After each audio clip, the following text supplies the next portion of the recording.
Hey guys, welcome back. Sorry for the extended hiatus. Just been busy. Clearly you can hear, if you're not aware, I'm a little sick, so we're just going to kind of push through this. So that way you guys can look at this saw before I open it up and start using it. This is the Porter Cable 15 amp 14 inch chop saw. This is pretty popular. I got it off of Amazon for, I want to say, $119. It says that it's on sale. I don't know if it actually is. Everything that I've seen, that seems to be about the price for this. So I'm just going to go with the fact that Amazon says it's on sale, but it's probably really not on sale. The main competitor to this tool is the DeWalt. Makes a $200 chop saw.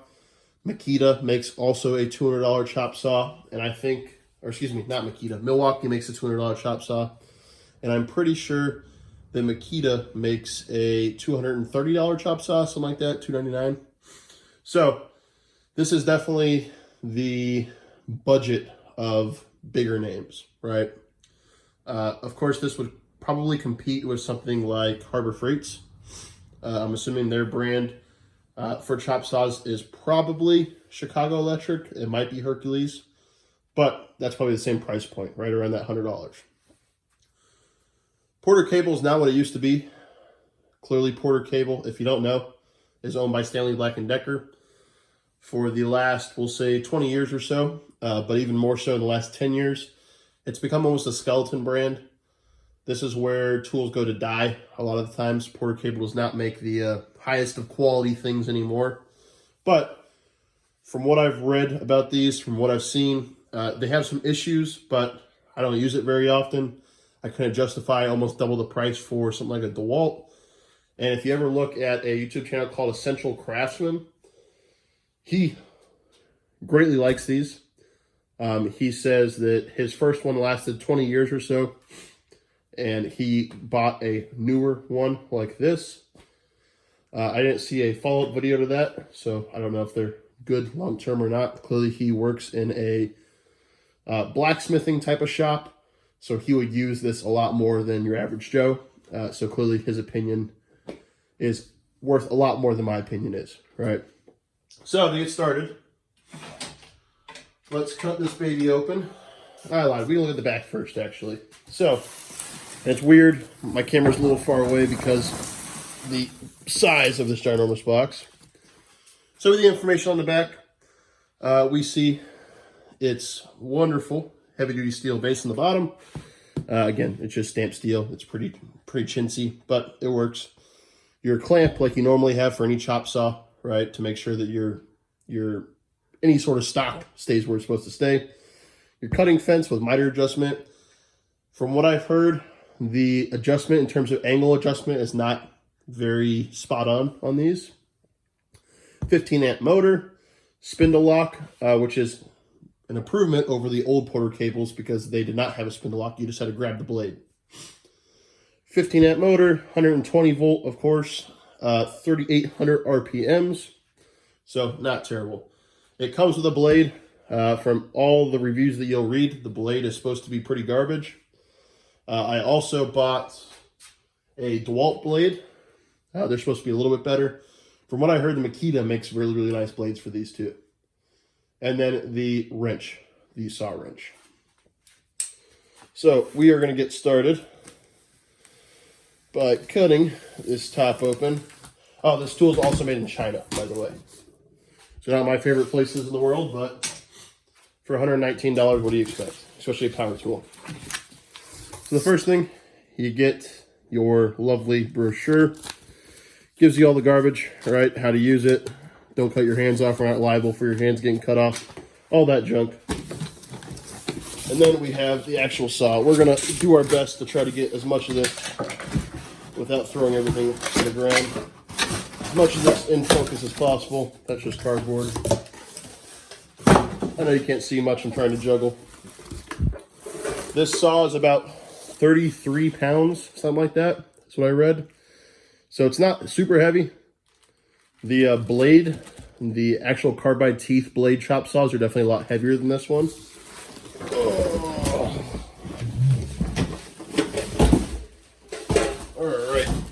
let's get this monstrosity.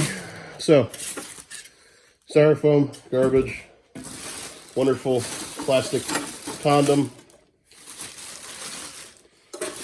Maybe we can get that off.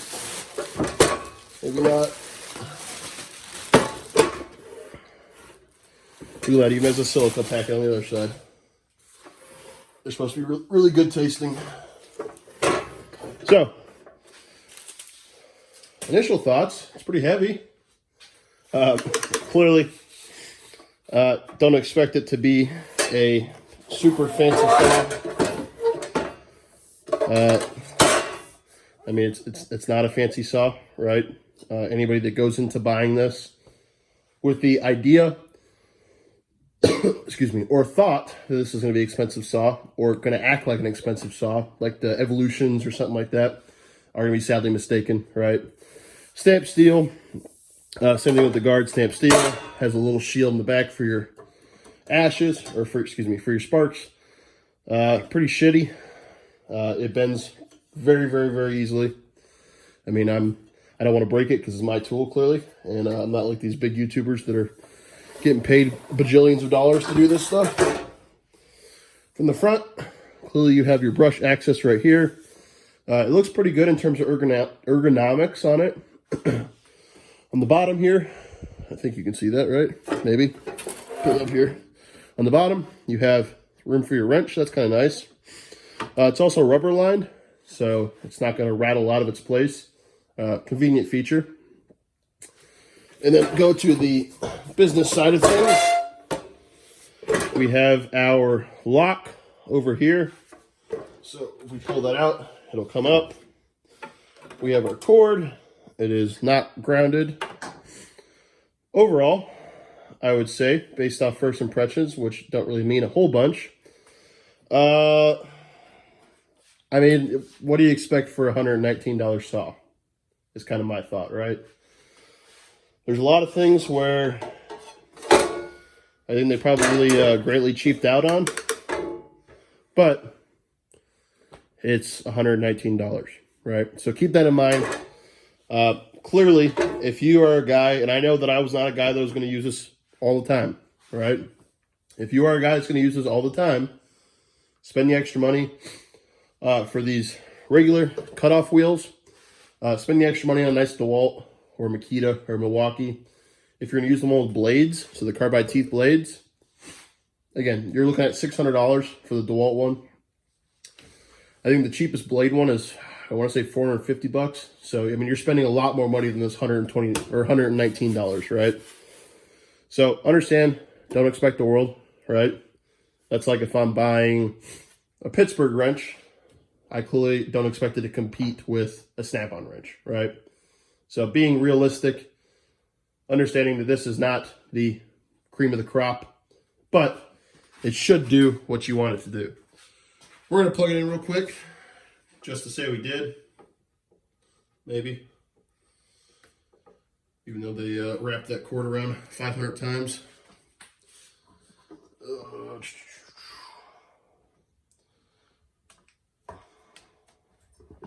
So,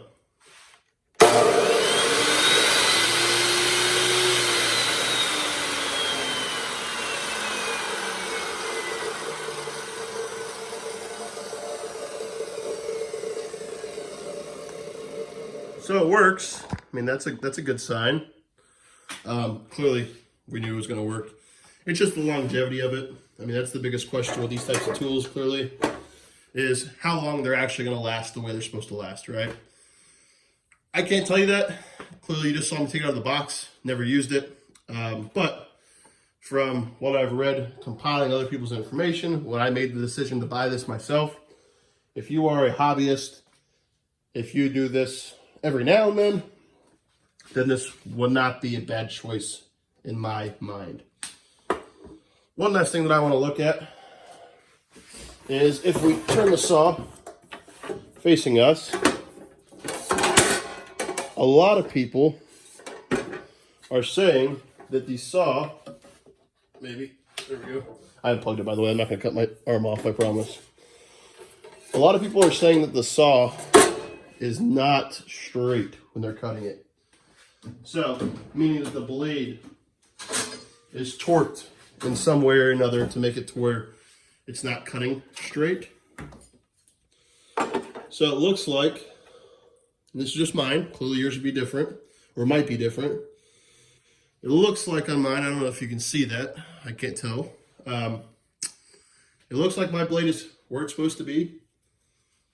Again, that could just be mine, but I do see a lot of comments on both Amazon and other shopping sites for this saw.